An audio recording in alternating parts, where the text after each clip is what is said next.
Hey, everybody. I'm really excited for you to listen to this episode of the podcast, whether you're listening or watching.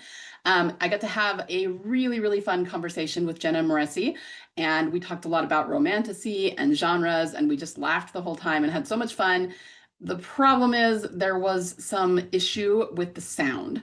I don't know what happened. I have no idea. I have not had this problem on any other podcast, but when I first downloaded it and listened to it, you could barely hear Jenna. It sounded like she was whispering. And I did manage to fix it. We got someone to help me do the editing a little bit, but the sound still isn't great. So I just wanted to warn you about that, I guess. You can hear it and it is very listenable, but there are parts when it gets a little bit muffled. And there are parts, especially when I am very loud. I tried to tone down what I was saying because I was loud and Jenna was soft.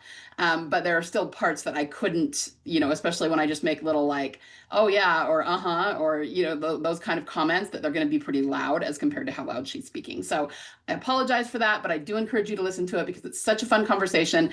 And Jenna is really, really knowledgeable about not only romantasy, but genres in general. So I think this is a really, really valuable conversation for anybody who wants to know about genre, is struggling trying to pin down their genre, and just needs to know more about it. So I hope you enjoy it. And I do apologize that the sound quality is not quite where I would want it to be, but it's worth listening to anyway. Okay, so let's jump into the interview. All right, everyone, welcome back to the podcast. We are here with Jenna Moreci today. Am I saying your last name right there? Moreci. Very close. Moreci. Okay. Moreci, sorry about that. She is an author, and also she does some craft writing to help other authors. So let's get started by, why don't you just tell everybody who you are and talk about some of the things that you've done. Awesome. Well, thank you so much for having me. My name is Jenna Moraci. I am an award-winning and Amazon best-selling romantasy author. The first two books in my romantasy series, The Savior's Champion and The Savior's Sister, are available right now, and the third book, The Savior's Army, is on its way. I also write writing craft books. My first writing craft book was Shut Up and Write the Book, and it's a step-by-step guide to kind of helping you through the writing process. It's geared toward any type of writer, so if you're a beginner, it's very easy and palatable for you. If you're more experienced, it gives deeper tips and tricks for kind of honing in your craft. And I have my second writing craft book, How to Write Romantasy, coming out in October, so that's super exciting. It is my first delve into traditional publishing, so I'm actually a hybrid author. Nice. Yeah, and then outside of that, I'm also a YouTuber on the channel Writing with Jenna Moreci, and over there I just give writing tips. I lots of sarcasm, lots of humor, try to make it very relatable, and we also do live streams on Mondays. Nice. Sounds like you stay really busy. Yes, exactly. Great. So, well, let's talk about your new book. I do have some idea what romantasy is, and I've read a little bit of it, but it's a relatively new niche as far as genres go. So why don't you, for those who maybe have never heard of it, tell us what it is and a little bit about it. Sure. Romantasy is basically kind of, as the name suggests, it's a blend of romance and fantasy. I like to say, usually when you look at the romance genre, that's a book about two or more people falling in love. Something gets in the way of their love, but eventually they overcome the odds and live happily ever after. Fantasy is a story that takes place either in a fantasy world or in a world that has magic or magical creatures or both. And so we take these two concepts and blend them together. A romantasy is typically a story following a romance between two more people in a fantasy world. Something fantastical is getting in the way of their love, but they find a way to overcome the odds and be happy together. It recently became a huge trending genre, and now it's everywhere. It went from being virtually non-existent to everywhere overnight. So a lot of people have been expressing interest in it and wanting to learn more about it. And but at the same time, since it's a relatively new phenomenon, a lot of people really don't know how to navigate it. Right. And I actually really like your definition of it. I don't think I'd heard it quite put that way before. So, I mean, obviously romance is always, the romance is the central driving force of the story. And fantasy, usually you have a lot of world building and a lot of, whether it's magic or anything like that. But you specifically said that what's getting in the way of their love needs to be a fantastical element. And I hadn't actually thought of that before. That's super interesting. Yeah, it's one of those things where the more romantasy books that I've read, obviously, trying to hone the craft, the more it became obvious that everyone likes to think that their story is nuanced and different, and it is. Every story has its own unique spin, but when it comes down to the premise of the story, the basic building blocks, every story within a particular genre is the same. A mystery is always about solving a mystery, and at the end, it needs to be solved. Crime thriller is usually about a murder, and by the end, the murderer is revealed. With romantasy, it's always some kind of fantastical element getting in the way of the love story. Whether that was the initial problem at the start of the novel or not, it eventually becomes the problem. Even if you look at two romantasy books that are wildly different, the building blocks are the same. So the example that I like to give in How to Write Romantasy is starting with my book, The Savior's Champion. It's a story about this guy who enters this gladiatorial tournament just for the money. The winner of the tournament gets to marry a magical queen, but he ends up falling in love with someone else. And so the problem becomes, how does he survive this tournament but end up with the woman that he actually loves? So the fantastical element getting in the way is this magical queen and this magical tournament. Then you look at another romantasy book like The Bridge Kingdom by Danielle L. Jensen, which is very, very different from The Savior's Champion. But it follows this woman who, she's a princess from a kingdom. She's trained to be an assassin and a killer. She goes off and marries a king from another kingdom with the intent of taking his kingdom down. But she ends up learning about his kingdom and falling in love. And the fantastical element that's getting in the way is the fact that she's an assassin and she has this royal duty to kill this guy. So at the end of the day, it's always the fantastical element that's sort of putting a wedge in between in the romance, even if the stories are completely different from one another. Sure, sure. Yeah, that's super interesting. And I'd love to hear your thoughts on the world building element of it. For example, I know that like Fourth Wing is a big one in this genre, and one critique that I've heard of Fourth Wing and the whole series is that there isn't as much world building, and a lot of people, I mean, it's totally a subjective opinion, but a lot of people think that there isn't enough of the fantasy. We don't see enough of the world. Now, I read it, and I didn't necessarily think that, but I will say that compared to other fantasy novels I've read, they do have a lot more. So what do you think in terms of world building? Is there one thing that like characterizes romantasy, or is it all over the board? That's something else that I touch it on in How to Write Romantasy, is that when it comes to romantasy, you're going to have less world building than you would in a standard fantasy novel, especially like an epic fantasy novel. But you're going to have more world building than you would have in a romance novel. Romance is one of those genres that world building is very minimal. Like if it's a small town romance, you're just going to describe the quaint small town and that's it, and obviously fantasy and sci-fi are probably the genres with the absolute most world building. Romantasy, you definitely need more than a quaint small town amount of world building. But I always say, if you're getting into Tolkien territory, you've misread the job. You're not in the right place. This is Brandon Sanderson. Right. And so some people, they do want extra world building. They want 10 pages describing the leaves on the trees, and that's fine, but that you might be better suited for fantasy with a romantic subplot, which is not what romantasy is. And also everything's so complicated. Genre's always got to be complicated. There are two forms of romantasy. There's fantasy romance and romantic fantasy, which they're practically the same thing. But the biggest difference is that fantasy romance is a little bit heavier in the romance and lighter in the fantasy. I like to say it's 60% romance, 40% fantasy. And romantic fantasy is its inverse. If you do prefer a little bit more world building, then you might want to sniff out romantic fantasy books. Good examples of that would be Blood and Steel, also The Bridge Kingdom by Danielle L. Jensen. Blood and Steel is by Helen Scheurer. They do place a bit more of world building emphasis, and you can kind of tell the difference because usually the characters get together romantically later in the book, and there's a little bit more of a fantasy focus for, I'd say, the first 1/3 to 2/3 of the book. Then maybe they get together closer to the climax or something like that. That's ideal for people who want a little bit more fantasy than romance. I'm the inverse. I want the kissing. I want the characters to get together, which both schools of thought are valid. Right, right. I haven't read Fourth Wing, so I don't know which camp it falls into. But from what I've heard, there seems to be a lot of romance, so I would assume it's a fantasy romance. Yeah. And so for the other one, for the romantic fantasy, how early do you usually see the two characters get together for the more romance heavy one? Typically, what I see for romantic fantasy, and of course this is not across the board, but the romantic Sure. fantasies I've read, usually there's a lot of sexual tension while fantasy things are happening, and world building is happening.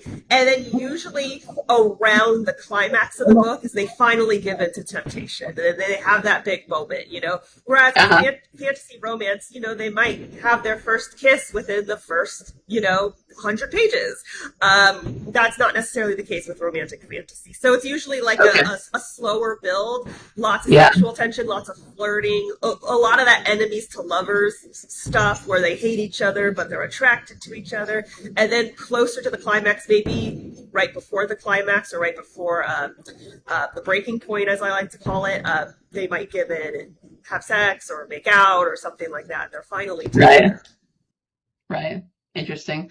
So just in general, I mean, this is a little bit off topic, but I just think this is interesting because like you were saying, genre is always fluid. And given how big this has gotten in such a small time, like you said, I mean, I think we're going to continue to see emerging genres or maybe we should call them subgenres or sub-subgenres. But I like being able to define them at least a little bit, like we said, always fluid. But so would you agree that I was just talking with one of my students about this a couple of weeks ago, that if in order to be considered a romance, like the romance has to be the main plot, right? Yes. And if it's not that, then it would be the other genre with a romantic subplot or romantic elements, correct? What I like to say, because obviously there are books like historical romance where it's like half history, half romance, like fantasy romance. What Right. I like to say is, if you're not sure where you stand, remove the romantic elements. Could the plot still come to fruition?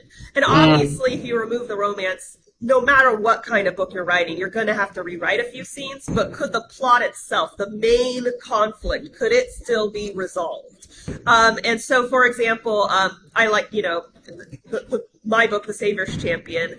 It's about a guy who enters this tournament, falls in love with the wrong woman, and now he has to find a way to lose the tournament but not die. And if we remove that element of him falling in love with this woman and sneaking around and trying to, find a way to get out of this tournament, all we have is The Gladiator, which is a completely different story. It's just, it's not the same concept. It's about a guy who's just fighting in a tournament, and it's totally different story.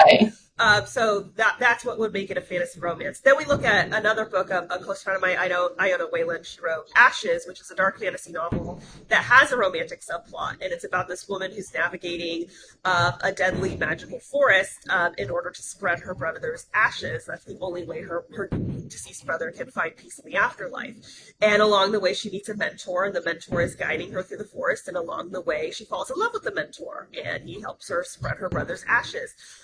It's probably my favorite part of the story. I love the relationship between the main character and the mentor, but if you were to remove the romance, he could just remain her mentor.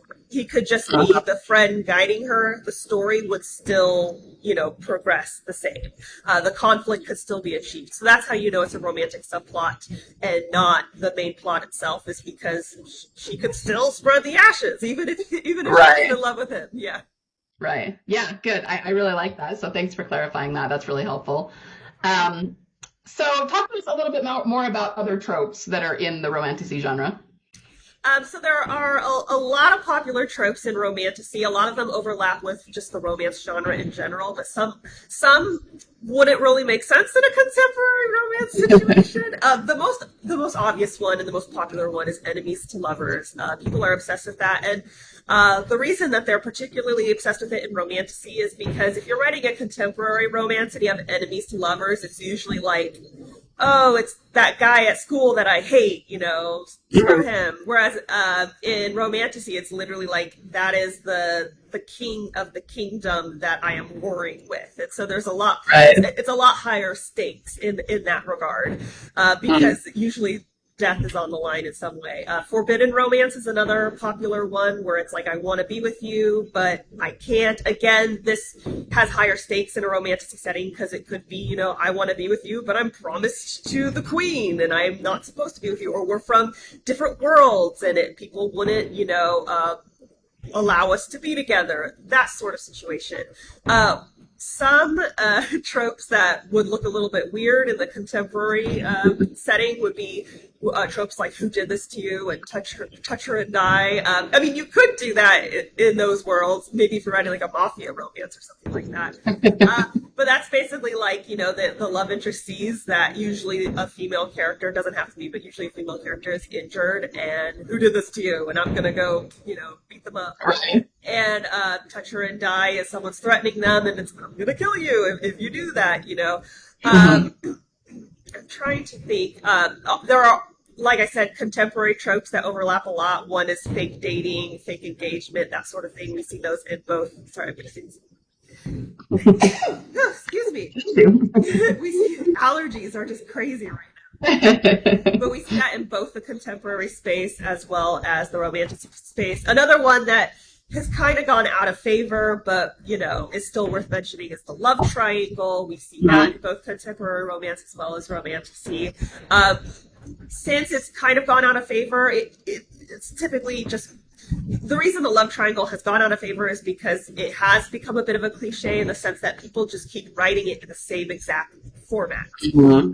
That doesn't mean you can't make it your own. And I Right. think that's what people are looking for. You could still write a love triangle, but just put your own unique spin on it. We're seeing a lot of subverted love triangles where, we delve into the white shoes trope, which is where if you've got two people pining for you, why don't you just date them both? Like, why do you have to pick one? So that's another a popular subversion that's going on right now as well. Mm.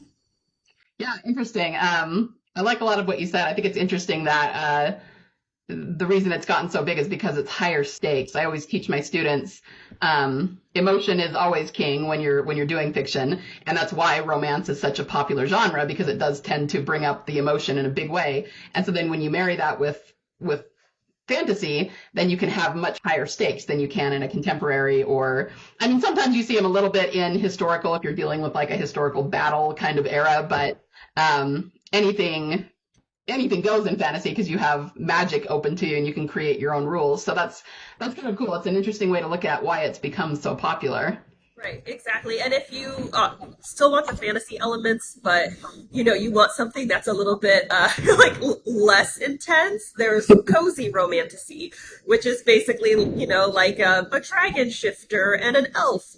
They both want to work at this tavern, and they start off butting heads, but they eventually fall in love. So you can still have the softer side of things that still exists in romantasy, but a lot of people get in on the action because of the high stakes. It's a little bit more Right. intense because it's not just love on the line; it's their lives on the Right. line. Yeah, And when you have things like fated mate and, all of that, it just gets to be a lot more intense, I think. right, exactly. And let me ask you this too. I always wonder this because you mentioned cozy, and I know that there are other cozy genres that are emerging right now. People just liking the cozy stuff as opposed to the heavier or grittier stuff. And then we have the word dark, like you can have dark fantasy, dark romance. And I'm wondering how you define that, because to me, there's like two different ways to go about it. And I'm always curious as to which school of thought might be more prevalent. So you have dark as in just really dark, gritty events are happening in the story. And, so we're talking like serial killer versus cozy mystery. Or, I mean, a lot of times when it's dark, it's more like a sex thing. It's more like 50 Shades of Grey kind of dark. So I don't know. What are your thoughts on that? Oh, that's a great question. And that's something that a lot of people are confused by, especially in romantasy, because there's dark fantasy and there's dark Hmm. romance. And Right. one's a subgenre of fantasy, one's a subgenre of romance, and both can be subgenres of romantasy. And a lot of people get confused because, like, for example, I write dark fantasy romance and by that I mean it's dark fantasy, not the dark romance. Okay. And so a lot of people will hear that and they think dark fantasy and dark romance are essentially the same thing. They are completely different. So Okay. dark fantasy basically means the fantasy setting itself basically has a lot of death. Okay. So there's overlying like themes of gloom and dread, a very dangerous. It's just a darker tone overall. So I like. There's also a lot of horror elements. So for example, in my novels, when there's a death scene, they tend to be very violent and very graphic. So some of the death scenes can be gory, whereas in regular fantasy, it might just be like an arrow through the heart and then they're dead. Right. Mine, it's like someone's getting decapitated and we're describing it in detail. One thing I like to say, because a lot of people will just assume that if someone dies in the book, it's dark fantasy. And if that were the case, then all fantasy would be dark fantasy. Right, Someone dies in most fantasy books. So I like to say, is the book itself about death? So for example, like my friend Iona, who wrote Ashes, we know it's dark fantasy because the book is literally about a woman whose brother died and she's spreading his ashes so his soul can be put to rest. That's that's the death element. Mine is about a fight to the death tournament with all these deadly challenges, and there's people dying in every single chapter from this particular tournament where you're supposed to die. Other dark fantasy books I've read is where the love interest is the Grim Reaper, or things like that. Some books that take place in the underworld. That's how you tell that something's dark fantasy. There's some kind of horror element involved. Sometimes it's monsters. Sometimes it's just the fact that there's gore and violence. When we go into dark romance, and just to differentiate again, dark fantasy means the setting is dark. The fantasy elements are dark. Dark romance means the romance is dark. The love story is dark. Right. So that's where we take a look at things like dating a serial killer, falling in love with your stalker. We see a lot of dubious consent, a lot of romanticized sexual assault, things like that. And that's why I like to make sure it's differentiated, because those are totally different, styles that have completely different audiences. And if you're into dark fantasy and you pick up a dark romance, you're going to be like, what? What's going on? Like, what? He's stalking her. He's supposed to be the villain. No, he's the love interest. And vice versa. You could pick up a dark fantasy thinking it's a dark romance, and you're like, this guy is too nice. Why is the love interest such a nice guy? So that's where it gets confusing. But basically, if you're writing a romantasy and you want it to have a dark fantasy element, that means that the world they're in is dark. And if you're writing a romantasy and you want to have the dark romance element, that means the love between them is dark. It's kind of a wicked sort of love, and it's maybe maybe they're falling in love with a villain, like that sort of thing. Okay. Yeah. No, that's about the clearest I've ever heard it described. And I wish that Amazon, and they have the money, they have the tech. I don't know why they don't do this, but I wish they would come up with something like a little widget or something where they could define different tropes or different elements in the genre, and then the author could put in what's in their book. Like, yes, I have dark setting, yes, I have dark fantasy, or whatever it is. And then it could come up with like percentages and say, okay, this book is like 50% dark fantasy and 20% dark romance. And then they could put that on the sales page, and then people would have a clearer idea of what kind of book it is, Right, because there have been so many, and the thing is, authors, like I put trigger warnings at the beginning of my book, I put them on the sales page, but sometimes people don't get to that, so I've had people who would pick up my book and be like, oh my gosh, the prologue, a woman is, murdered, and I'm like, well, it's a dark fantasy, I don't know what to tell you, but at the same time, it's not always super transparent, so authors can only do so much. That's why I do encourage authors, at the very least, do trigger warnings, because even as someone like myself, who I have no problem writing violence, I have no problem reading violence, but sometimes you just need to be in the mood, like sometimes you want something soft and fluffy. And so at the very least, provide trigger warnings for readers. But after that, there's only so much we can do. Because if we skip the trigger warnings, we're, I don't know what else to tell you. So Amazon could be helpful. Absolutely. Yeah, I wish they would. Well, and kind of a little off topic, but funny story. critique group where there's 4 of us that are authors, and we decided we wanted to read a book together because we've been together for years and haven't actually read a book together. And we were a little bit naive about it. We found something online. I won't say what it was, but it was a fairy tale retelling, and I thought it sounded really cool. I was like, that just sounds amazing, the plot of that.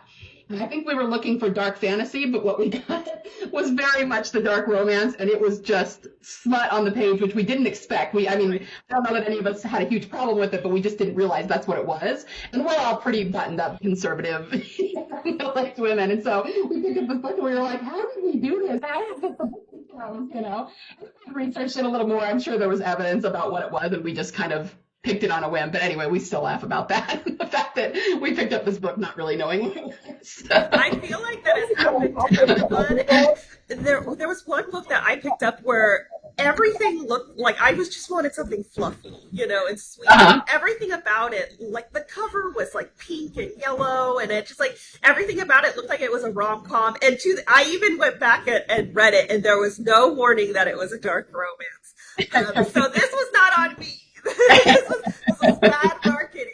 Yeah. But then I read it and I was in a book slump for like weeks after that because I was like, I was not prepared for this. Like, right. It was supposed to be cute, and I was in a cute mood. I was not in this mood, you know. Right. Yeah. You definitely get to the point where you need something lighter. Even reading stuff that isn't dark. Like I've been reading some Brandon Sanderson, and his isn't terribly dark, but it's just, there's a lot. And so when you read it like a thicker book like that, I'm going, okay, now I need like a palate cleanser. Now I need like a fun little romance for a minute. Yeah. Exactly. Yeah. Yeah. Alrighty. So let's see. What else can we say about Romantasy? If somebody wants to write Romantasy, what would you recommend in terms of like learning about it and getting to know the genre? I cover this in, I think it's chapter 2 and chapter 3 of How to Write Romantasy. But the first thing I would do is researching the genre and reader expectations. And I say that just because a lot of people dive into a new genre and writing it just thinking they know what they want to write and they just go into it. And that's fine. Like I still wrote the story that I wanted to tell, but you at the very least need to be aware of what the genre expectations are for readers and see and work that with the story that you're trying to tell. Or if your story doesn't fit that at all, then that's fine. Just write the genre that does fit, you know, that story. Mm-hmm. So for example, a lot of people go into romance in general with this thought, but Romantasy is the same thing. A lot of people go into it not realizing that it needs to have a happily ever after or a happy for now, that is a requirement of the genre. A lot of people cite Romeo and Juliet. They're like, but Romeo and Juliet is a romance. It ends in tragedy. And it's like, actually, Romeo and Juliet is a tragedy. Like that. Right. It's not a romance, yeah. It's not a romance. And that's what a lot of people don't understand is just because a story is romantic doesn't mean it's a romance. Right. For example, Nicholas Sparks gets brought up a lot, and I understand that like the movies are labeled as a romance, and keep in mind that movie determiners are different than book determiners. Right. His books are labeled as love stories, which is basically a story where you follow a romantic relationship and see how it changes the people and how, you know, they don't necessarily need to be together at the end. So if you want to write in the romance genre specifically, there needs to be a happy ending. If you're writing a series, it doesn't have to be a happy ending every book in the series. They could be broken up at the at the end of book 1. They could be estranged at the end of book 2. But by the end of the series, they need to be happily together in love. And right. Like I said, just because a story is romantic doesn't mean that it's a romance. And I'll see lots of people be like, well, I really want to write this, you know, romantic story, but at the end I want them to end up with other people, and I'm like, that's great, you should totally tell that story, it's just not a romantasy, you know. Right. Right. And to be clear, it's fine if, like, you know, using ACOTAR, which is very popular romantasy series as an example, you know, Feyre is with Tamlin and then she eventually ends up with a different guy. That's fine, but it would be a problem if the whole series followed her with that one guy and then at the very end she ends up with a guy that we've never seen before, you know, like we have to see a romance come to fruition and end up happily ever after. Yeah, yeah. And, you know, I don't know if it would be quite the same thing, but I know that it probably wasn't a romance structure problem, but just in terms of kind of doing that and really pissing off her fans.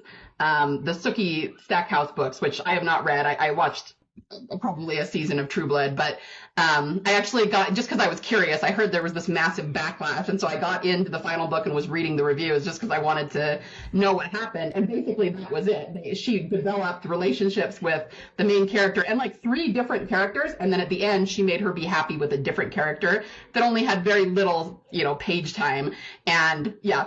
I don't think I don't think the author cared that much because she was done with the series anyway, but the readers, oh man, these reviews went on for pages and pages and pages. They were so angry. So yeah, I think especially in the romance genre, there's a lot of emotions flying around, and even more than other genres, you probably don't want to piss those readers off. They will vent online. So yeah, why don't you speak to that a little bit? Well, the thing is that the romance genre is one of those genres that people read feeling a sense of safety, because in other genres, I don't know all other genres, but in most other genres, there is no guarantee at the end. In a horror genre, there could be a final girl, they could be all dead. Sci-fi, they could be all dead at the end. Even mystery novels, the mystery is going to get solved, but you don't know who's going to survive by the end. You don't know if anyone's going to be happy by the end. Romance is one of the only genres that there's a sense of safety involved, and people know that by the end, everything's going to be okay. And that's why people like the genre, is because it can, even if there's death and things like that, it can be a comfort read because your main character is going to be in love and happy at the end. Like there's that cushion, waiting for you. And so if you go against the genre rules and expectations and you're like, just kidding, she's dead, or just kidding, he ends up with the nameless village girl. Like, people feel betrayed because they went into that with their guard down, knowing that you were going to take care of them. Like, they went into it for a happy ending, And I can think of a time where I read a romance novel, and it was marketed as a romance novel. It was not a romance novel. It was a tragedy. And it ended with the main character taking her own life. And the book was beautiful, like easily a 5-star book, but because it had been marketed as romance and I went into it with a specific expectation, the end just ruined it for me solely because the promise wasn't delivered on. I was like, well, I was not prepared for this. I would have read this when I was in a place for tragedy, but I went into this thinking everything's going to be okay because you told me this is a romance, but it wasn't. And all things considered, if I had gone into it with the right mindset, it was a beautifully written book. The only problem was how it was packaged and how it was sold to people. So that's the thing, is you just gotta be honest with your readers. You don't have to spoil anything. You don't have to say, like, this person's going to die and that person's going to get maimed. You don't have to give spoilers, but you need to be honest. Like, is this a romance or is this something else? Just tell us. Which is why it's important to understand what the genre conventions are. And I think, if you can just, kind of put it all in one sentence, it's that you don't want to betray the reader's expectations. And I think that can be done in any genre. Like we said, it's almost a little bit easier to do it in some ways in a romance if you don't follow the conventions. But anytime you do that, the readers are going to be upset. I think story is very much about expectation. Yes. And I have a friend who's releasing a grim dark fantasy, and it has a romantic subplot, but I feel for her because Romantasy is so popular right now. She's like, I don't want anyone to think this is a Romantasy because it ends really bad. She's like, so all of her marketing is like, this is not a Romantasy. Like, it's grim dark fantasy, grim and dark fantasy. Like, okay, so, and I respect that because it's like, let people know what they're getting themselves into. This is not, the Bridge Kingdom. This is more Game of Thrones.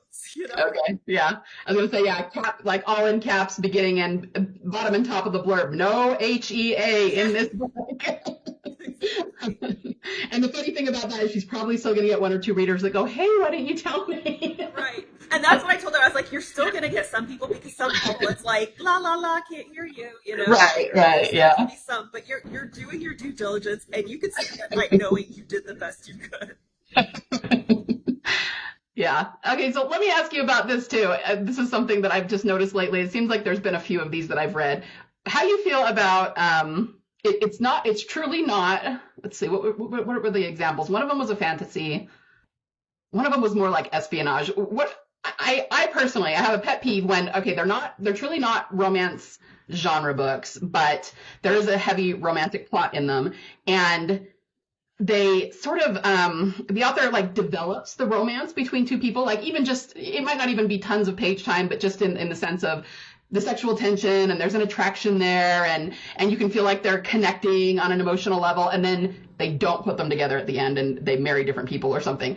That always bums me out. And I just feel like, yes, I know, I mean, it wasn't a matter of they marketed it wrong. You know, I didn't go in thinking it was a romance, but within the story, I felt like they were building up to that, and then they didn't give it to me. So I feel like they kind of started to hint at it or promise it, and then didn't pay it off. I don't know. What are your thoughts about that? Yeah, I feel like that's a little bit cheap, like, and they're dangling the carrot, and they're like, just kidding. I'm not a fan of that either, and I think some writers do it because they're trying to like divert, your attention, or I think some writers think that they're giving you a gotcha, and like, look, I'm so smart that I sprinkled breadcrumbs in the wrong direction, and look, plot twist. I think it's their attempt at a plot twist, but the thing is, I always tell writers a bad plot twist isn't one that someone is able to predict. A bad plot twist is one that just comes out of nowhere, Mm-hmm. because then it feels shoehorned in. Then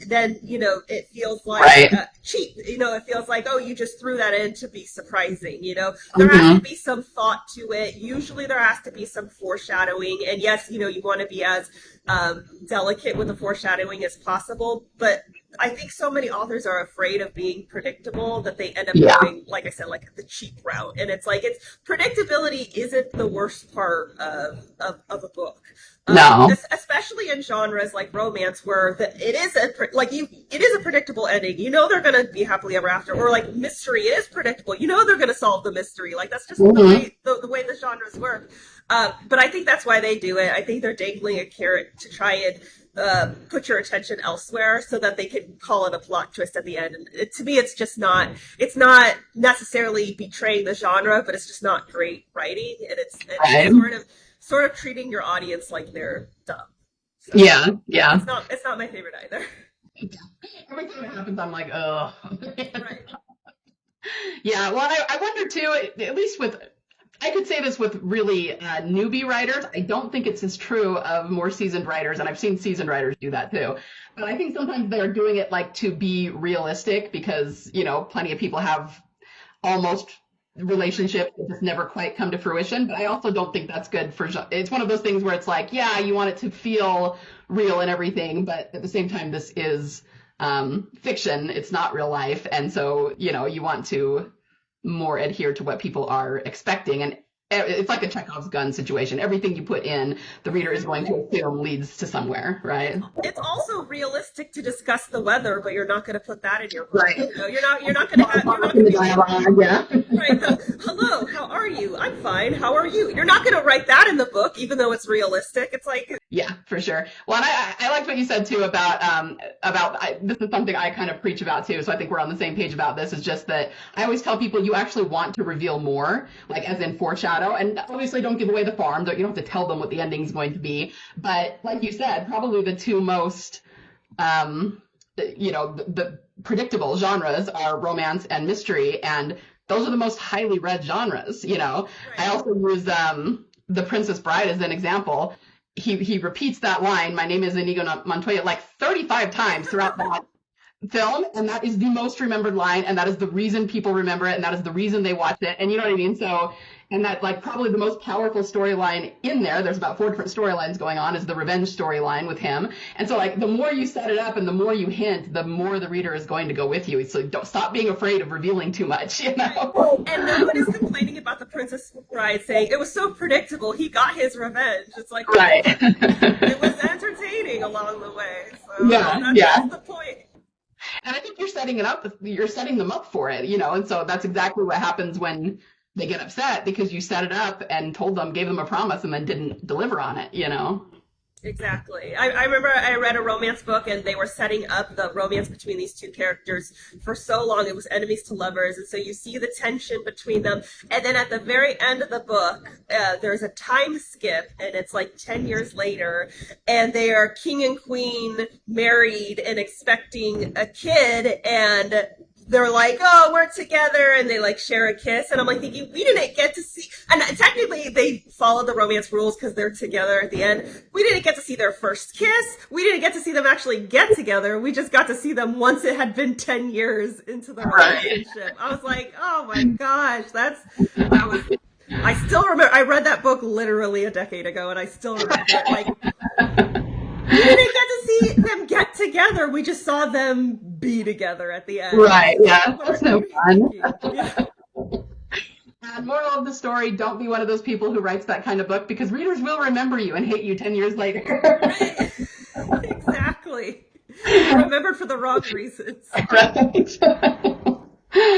Oh, that's awesome.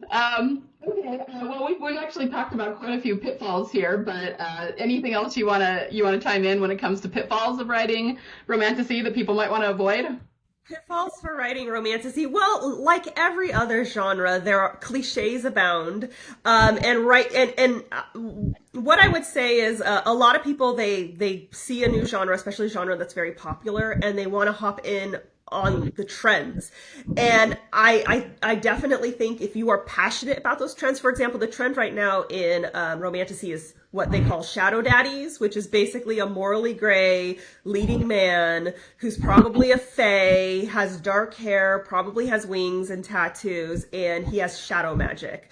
And this is like very specific. It's a lot of the same traits. And if you're passionate about shadow daddies, then go ahead and write one. But just keep in mind that we're seeing, like, I described a fully formed, like, person, you know, tattoos, dark hair, usually has darker skin, he usually has black wings, he has shadow magic, he has pointed ears. Like, we're starting to see, I've seen books where at least 20, 30 books with guys that look like that. So try to think about ways that if you want to write a shadow daddy, can you make him different? How can he, even if it's just, like, I've seen one that had silver hair, like, that's at least a start, you know, like, you know, just think about it. You can hop on a trend, but find a way to make it your own, only because once people hop on a trend, eventually it becomes cliche. That's what happened, you know, with Twilight, where you know, she was sort of the first one to have vampire and a werewolf. Who will Bella choose? And then we saw 5,000 other books where is she going to pick the vampire or the werewolf? Who, you know, what's she going to do?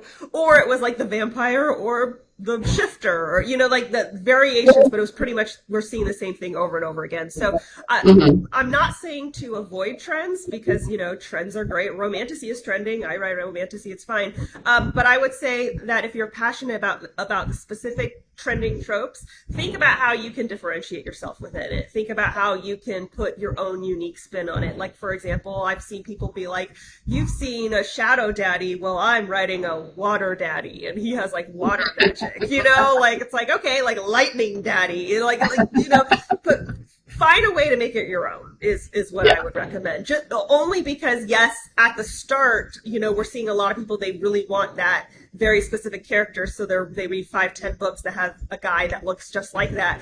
After a while, though, they're going to want something different, you know. And at this point, we already have a lot of that guy. Like, let's think about bringing in someone new, a new daddy. I'm gonna say, I think, haven't I heard that before? I think shadow daddy is like a really funny term. I'm gonna have to remember that. Right now, I'm putting some memes in there somewhere that we can post. Shadow, yeah, I don't know. Like, for me, I'm just like, I'm not a fan of the word daddy, so every time I say it, I feel weird, like, shadow daddy. Like, it's just awkward. But I mean, like, you know, everyone's different. Do you? Right. I love shadow daddies, that's great. But for me, I'm just like, can I call it shadow gentleman? Shadow love interest, something else. Yeah, I would agree with that, actually. Oh, that's great. Okay, well, I mean, we've gone over a lot of stuff. This has been a great conversation about romantasy. Anything else you want to add before we wrap up? No, I think that's about it. Check out How to Write Romantasy. It's available for pre-order right now. Okay, thank you. Yeah, we'll... So yeah, it's available for pre-order right now. So if you want to write your very own Romantasy book, definitely check it out. It's available at all major retailers. Well, as of this recording, I think it's only well, I'm not 100% sure, but I know for sure it's on Amazon right now. We Okay. haven't done that. We haven't. This is like a soft launch. We haven't done the official big revealing of it yet. The big unveiling that will happen in a couple of weeks. I don't know when this is going to go live, so so I'm not 100% sure when the dates will align, but I do know that right now it is available for pre-order. So definitely check it out. Good. Good. All right. Well, yeah, I will put that in the show notes and also your YouTube channel and you have a website. Like, where else can people find you? Yes, you can find me at jennamoreci.com. That's JennaMoreci.com. Great. Well, thank you so much for being here with us and telling us all about Romantasy. It's kind of fun to talk about different genres and trends and stuff. I enjoy talking about this. So, yeah. Thank you so much for having me. It's been an absolute delight. Thanks. And everybody check out Jenna's new book.